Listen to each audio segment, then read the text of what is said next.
Hi, I'm Callie and welcome to Kapowski Reads and welcome to week 4 of 75 booked. This week is my birthday, so I want to be only reading books that I think I'm going to love as a birthday treat. I am starting the week with 2 books that I am rolling over from last week. Book number 1 is Wee Pretty Pieces of Flesh by Colwill Brown. I've got about 80-ish pages left of this book. I am currently absolutely loving this. It takes place in Doncaster. We focus on a trio of friends. They meet in high school and the book starts in the 2000s, so proper millennial nostalgia for me. They are the same age as me, so that's something that I really like.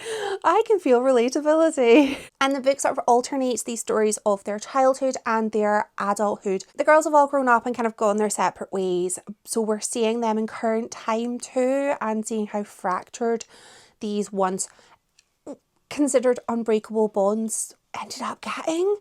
And I'm loving this. I'm loving the characters. We have 3 characters. We have Rach, Shaz and Kel, and they are all working class kids, but they all grew up in sort of different levels of working class. And I really like the way that this book is sort of handling the way that society views, different levels of working class kids, and the way that some of these kids were considered as having absolutely no hope, and some of them were seen as having promise. And as somebody who my economic status at the time where this book took place, I would have been sort of the bottom of the pile. I kind of have a lot of heartbreak for the lower income kid, and it's just utterly heartbreaking so far. They go through so much. They're little kids and they're going through so much. And then I think about like being a teenager and going, but this feels realistic. I'm such a sucker for a coming of age book. It's probably one of my favourite contemporary genres other than like weird girl literary fiction. But a coming of age novel, especially one that takes place in the 2000s, is my jam. I'm loving this so far. I kind of don't want it to end, but I also really want resolution for these characters. One of them is hiding a massive secret that has kind of haunted her for half her life, and it's all just kind of bubbling and threatening to get revealed. And what are the repercussions going to be of that? I don't know, but I hope for good things. I genuinely love these characters and I want to give them a little hug, a little forehead smooch, and maybe some nice soup. I am also reading a reread of The Starless by Erin Morgenstern. I'm reading this because I haven't really been enjoying a lot of fantasy this year other than rereads. So we're going with a reread. I don't want to sort of sicken myself from a genre that I've previously loved, but I've been making some bad reading choices. So we're going for a book I know I've already loved. I'm not too far into this reread. This book's it's under 500 pages. I had a bit of a saga getting my hands on a physical. I wanted this physical copy with the sprayed edges. And my boyfriend got it from me. It came from that there London. And we got it back in 2020. This is a fantasy story that focuses on Zachary. He is a student and he's doing his masters. So he's like mid-20s. He has found this book in the library. It's got no author. It's got no ISBN number. ISBN? Yeah.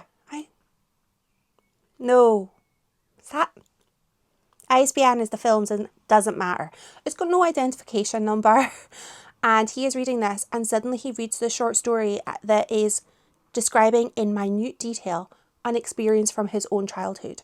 And he is kind of drawn into this book being like, there has to be more. I have to find out why this book features my own childhood. And I have just gotten to a part where he is getting ready to try and get himself into a literary ball. I love a ball scene.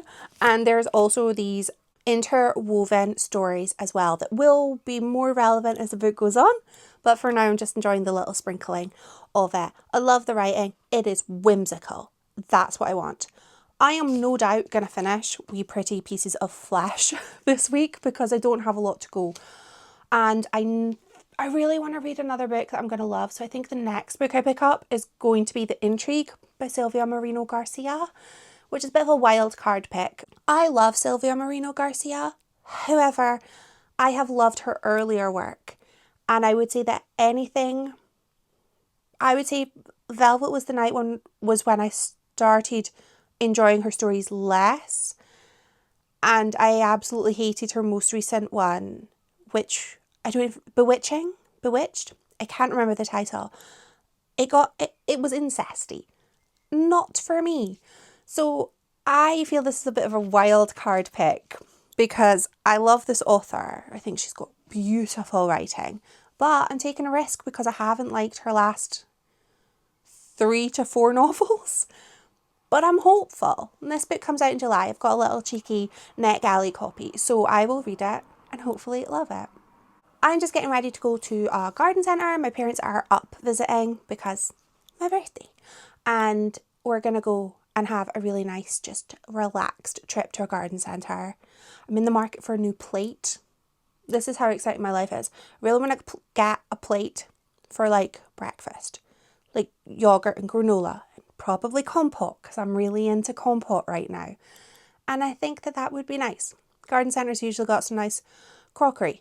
Hopefully I'll find something. Anyway, I'm going to stop talking about garden centres and go finish getting ready to go out.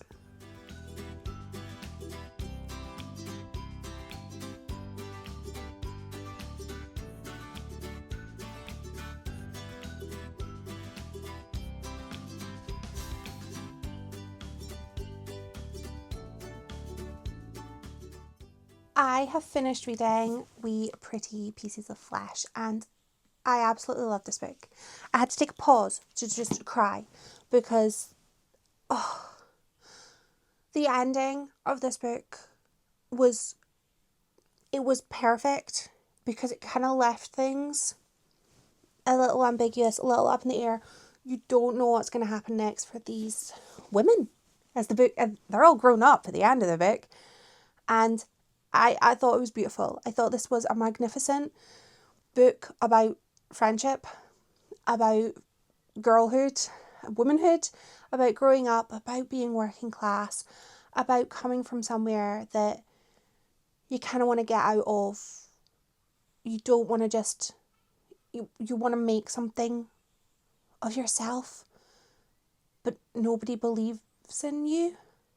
And the way that that really has an impact on you. I thought this was just such a powerful book and I'm going to recommend it to everybody. I thought it was just wonderful. I loved the way that the girls all grew kind of separately, but they always found themselves coming back. And I thought it was a really interesting take on friendship throughout the ages, throughout time. You know, people that you're friends with in school, you're friends with mainly because you just happen to be in the same class. You happen to sit next to each other, you happen to catch each other's eye on the first day of school. Those friendships are not based on a lot of things, so it can be quite hard to keep those friendships through to adulthood. And it's not a bad thing if you don't, it's absolutely fine. Like, people grow, people change. And I thought it was really interesting the way that these characters did change, they did grow, and they did kind of drift apart, but they always found themselves coming back to each other, like each other was home, and they loved each other. Like, the love between these characters was just so strong, and I loved the characters. They were all very different, and Rach was a bit of a dick. Rach was a person who, she knew what she wanted, and she wanted to do XYZ. Everything was scheduled in her life, all of these stages, and like what she wanted to achieve, and it just felt like a ticky box exercise rather than a life. And that still felt like they all felt real. Cal had gone off to the States. She had married a soldier man, an army guy. It hadn't gone well, and she had just started finding out who she truly was, like in her 30s. She was just doing things again that she thought she ought to do. And Shaz, bless her, Shaz had such a hard life. She went through more than anybody should go through, and she suffered for it. And I was so worried that this was going to be I have a lot of feelings about reading certain kinds of books, like Shuggy Bane's probably the best example I can think of off the top of my head. Books that are sad, sad lives about like sad, sad working class people. And as somebody who grew up working class, I don't want to read those stories. Like, yes, those stories exist, of course they do, but there's also joyful moments that just, there's, where are the books about those? Well, this has the joyful moments as well as the horror, like the horrors.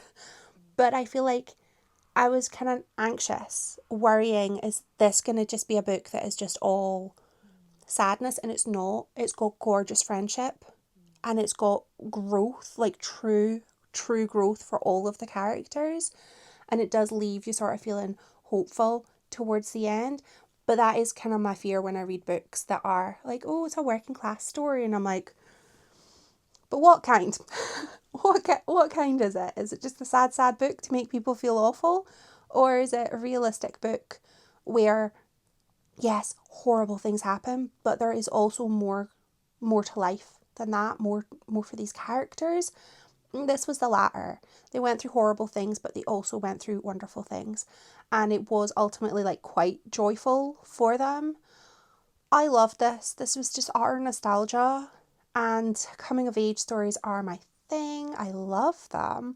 But I love a millennial take on a coming of age.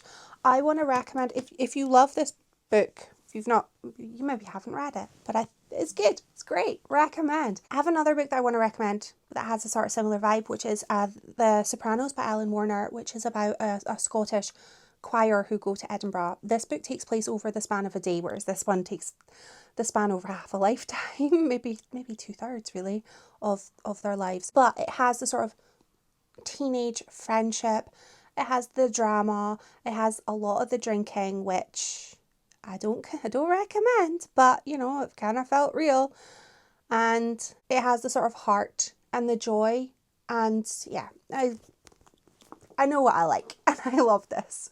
I don't know what I'm going to pick up next. I probably will pick up The Intrigue, but that's a problem for tomorrow because I'm just going to be digesting this book for the rest of the day. I was crying. Oh, I was a bit of a wreck. But like in the best way. In the kind of way that a book can destroy you, but then it builds you up a little and like gives you a little pat, sends you on your way. That's what this book did for me. I'll be back later with more updates, or with actual updates rather than just, I loved it. I'll tell you about more books.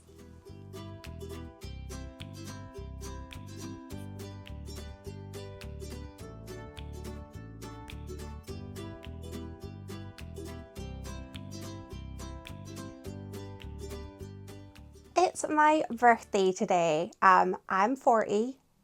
I'm not okay. I wanted to let you know I've had a slight change of plan with reading because I was going to start The Intrigue by Silvia Moreno Garcia, and I did. I'm 12% in. I'm intrigued. I am enjoying it, but I forgot there was another book I wanted to read today or around about this time of the year. So I'm going to go and change it to that. And I thought I would just give you a little bit of an update, and also maybe I'm gonna show you what I got for my birthday, because I don't know, I think that's is that something adults do? Something this adult's gonna do, because it will make my reading make sense. I will first of all give you a little bit of an update on the Starless Sea because I'm now halfway through. I've got 2 bookmarks in here because I just like to track how many pages I'm reading. I'm fun. So I'm halfway through The Starless Sea. I have read it before and I'm having a fun time. It's been 6 years since I read it, so a lot of this is kind of fuzzy. I remember a lot of the more fantastical elements of this book rather than the kind of real world dramas, so it is a good time. Just in case I did not mention what this book was about, because I don't remember. This week's been a bit busy. We have a character called Zachary Ezra Rollins, and he is a student. He is studying computer games. It's not computer games, but he's studying something related to computer games. And he finds this book in the library. And it's this kind of collection of fairy tales. And he's like, fun time. And then he reads a story which is a story from his own childhood. He is the main character in this book that he has picked up. And he goes off in this sort of rabbit hole of discovery to find out why this quite obscure childhood memory of his is in this book. And he uncovers so many secrets in the world of like literature, and it's just very exciting. There's also this really cool like labyrinth underground, filled with cats, filled with books, filled with secrets. And there's this organization who really want to just destroy or protect these books from the labyrinth. It's all very exciting. It's just very fun. And I'm having a great time. Every few chapters, there is a story from the fairy story that Zachary Ezra Rollins, he's always full named, has found. So it's very nice to have the chance to actually experience these fairy stories yourself as a reader and know what he's thinking about. So that's fun. But let's talk birthday stuff, because this will link nicely into the book that I am reading to pick up the gap that is left in my life from Wee Pretty Pieces of Flesh. I'm going to start with a gift that wasn't really a birthday gift, because I got it the day before my birthday, because my boyfriend and I don't do birthday presents or Christmas presents. So this was given to me the day before, because then it's not a birthday present. And he got me, and he got me like a remastered iPod. And it's full of songs that I love. So this is kind of amazing. I don't have a cover for it, so it's living in a RuPaul sock for protection, because it must be protected. And I used to have like a Nano that was this colour, and I absolutely love it, and I feel kind of cool with my iPod. I also treated myself to some new jewellery. I have this necklace. I already have this, which was it? Yeah, I already have this in gold, but I like gold and I like silver sometimes. So I got it in silver too, and I got a cool ring. Is that even gonna, I don't even know if that's gonna focus. It's a dragon. I wanted a ring for my pointer finger so that I could like dramatically point at things with a ring on my finger and a hair on my face. And then the pièce de résistance. I got myself a Mulberry handbag. I have wanted this bag since approximately 2010, and I thought it was never going to happen because there was absolutely no way I could afford it. And then it came off the market and I was like, it's not meant to be. And then it came back on the market, and then last year I was like, I'm going to just see how much it is. And it wasn't cheap, but it wasn't unattainable. So I saved up for it. I saved up and then I bought it, and I love it. And I'll step back so you can see it. Oh, isn't it perfect? Like, it's perfect for me. It's kind of just like a big old satchel. And it fits everything I need, and it's a colour that goes with like everything I own. I'm very happy right now. And that leads very nicely into the book that I'm going to be reading next, which is It by Alexa Chung, who, I don't know if you know this, but Alexa Chung was the inspiration behind the Mulberry Alexa handbag. And she was like the style icon for me of the 2010s, and kind of still is now. I would put her up there with like the Olsen twins as my favourite style icons. So I wanted to pick this up. I've read it before. It's just a collection of mainly pictures. There's a lot of pictures of people who have inspired Alexa Chung's style, but there is text in it. It's not just pictures, but it is a good 60% pictures probably.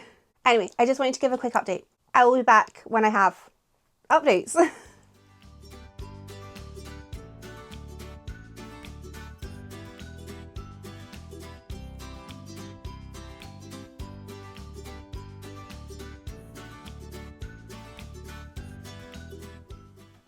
It's so hot.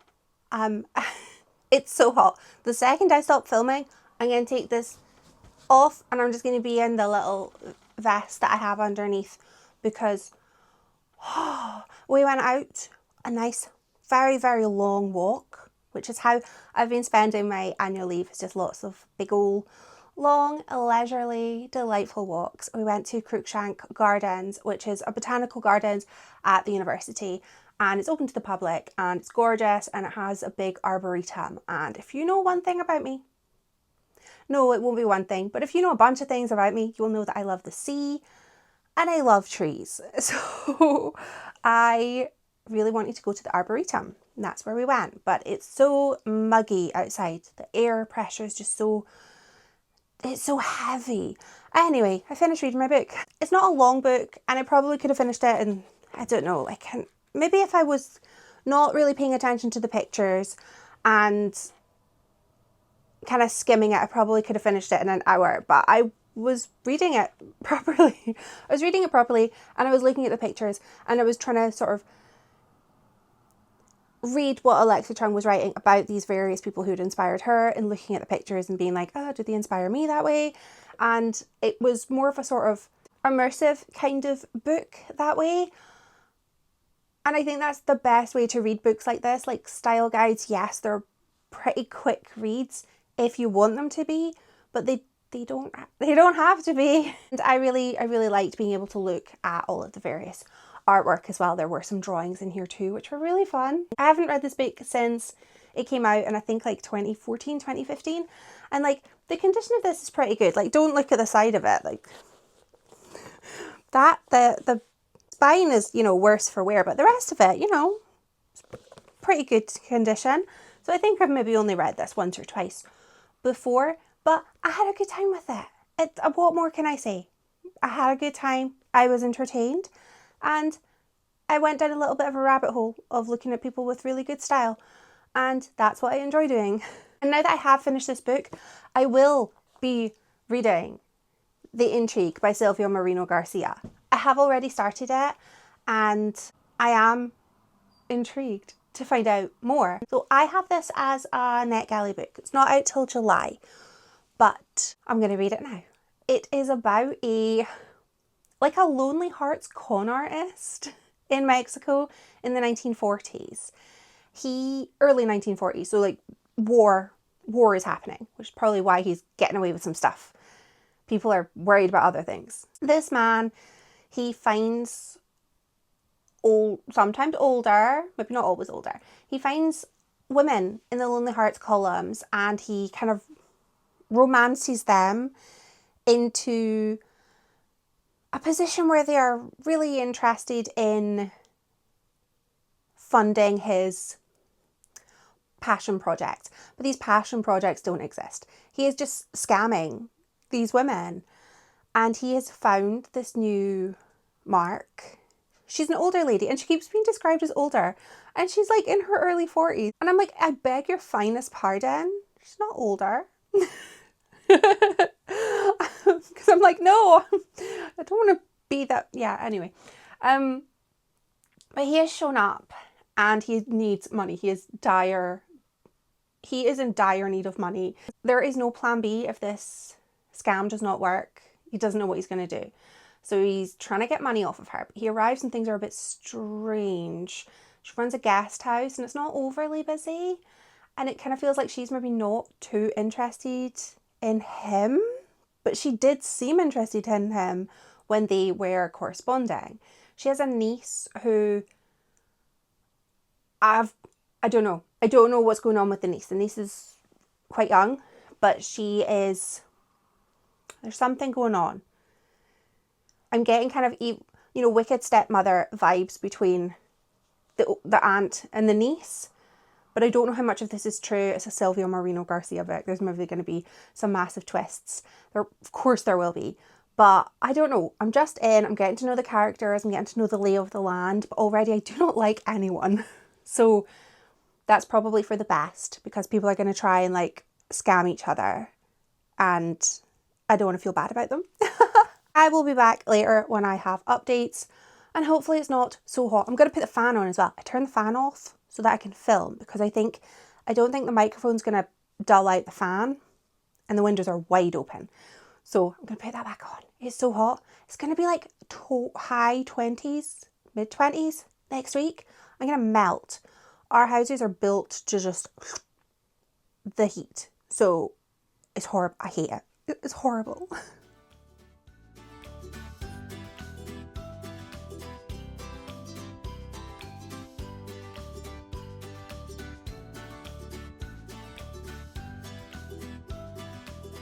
I feel I'm kind of ending this video on a smidgen of a failure, because I haven't finished my book. I had planned over the last few days to finish reading The Starless Sea, and I haven't. That's okay. I will carry it over to next week, but it was my goal and then I didn't achieve it. But I will tell you what I did achieve. I went to the beach. Great time. The weather finally cooled down. Not a lot. It was still really warm, really muggy, but it wasn't really sunny and the sea looked absolutely raging, and that was great. The real reason I have not finished reading this book, I will be honest with you, is because I learned that the new season of the US Traitors is on BBC. I already know who wins. Well, I know who wins, but I don't have any idea who they are. I'm sure I will learn when I watch it. But I didn't watch it because when I went to go and look at it, I saw that there's a new series of The Agency Unfiltered. I do not know if this show exists outside of Scotland. I hope it does, because it's like my guilty pleasure. It is about like an influencer agency based in, I think, Hamilton. They say Glasgow, but their office seems to be in Hamilton. And it's just all of these influencers and their various influencing. And again, I don't know who any of them are, but am I addicted to the show? Yes, I will watch every episode, and I did. I watched all 6 episodes and now it's finished. But my book isn't. I just love it because it's like a documentary / reality show. I suppose it's more reality. And there's some bits that you can tell are scripted. This woman, she was like pouring her heart out. And then the person she's talking to just goes, "Oh, that's nice." No, no, no variation in speech, just such a robotic, like, "That's nice." I love it. I love it. Anyway, yeah, so I've still got about 200 pages left of The Starless Sea. I am having a good time with it. We've now got a bit of a romance. There's so much happening in this book that it's kind of hard to say exactly without... I don't want to spoil the book because it's such a magical, whimsical tale, but we're now at the second half and things are going on. There are secret societies hunting down people, and there is an underground lair labyrinth filled with books, and it's just stories within stories within stories, and it's so mind-bending, but in a really, really good way. There is a romance, which I did say I felt it. I felt the romance the first time round was like, ooh, love it. But the second time round, I can be a bit more critical and say that I'm feeling the romance feels very like it came out of nowhere. Do I buy that these two are in love? No. But if you just went, they're really hot, you know, one of them just goes, "Oh, I think he's really hot," and you'd go, there we go, that's your reason. But I don't know. I'm really enjoying it, but I think if I were to rate this a second time, again, I've still got a way to go, I maybe probably wouldn't be going for the full 5 stars, but it would still be, at this stage in the game, at least a 4, maybe 4.5, I don't know. I am enjoying that I do not remember the last half of this book, or like the first 50 pages. So it's really nice being able to just enjoy a book for the first time. I'm also currently 12% through the intrigue, and I am liking this. I was worried I wouldn't, because Sylvia Moreno Garcia and I, we have not been besties for the last couple of books, and this is historical fiction, which is historically not my thing, although I think I'm maybe changing my ways, and I think maybe romance is now what I would describe as not my thing. But currently we're just getting to meet all of the characters. Ulysses, who is our con artist, and Perla, who is our, it pains me to say this, spinster character. She's only a couple of years older than me, and well, I suppose that means I'm a spinster too. But we're getting to know the characters. I don't know any of them enough to really have any kind of feelings towards them, but the book is very atmospheric, and I'm ready to know. I'm ready for the con, and I'm ready to kind of see a bit more of Perla. And I just don't think Ulysses I don't think he knows what he's signed himself up for here. He is ready to like con this woman, who has inherited her father's coffee company and all of the things that entails.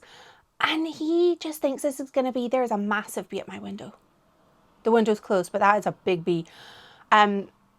He just thinks this is going to be an easy con, and it is not. I don't think it's going to be. I'm very excited. Everybody's hiding something, and that is what I love in a book. I am going to love you and leave you, and I will finish these books in my next video because I just want to have 1 week, 1 week, 1 week. That makes sense for me. Let me know if you've read any of these books, and thank you so much for watching. Bye.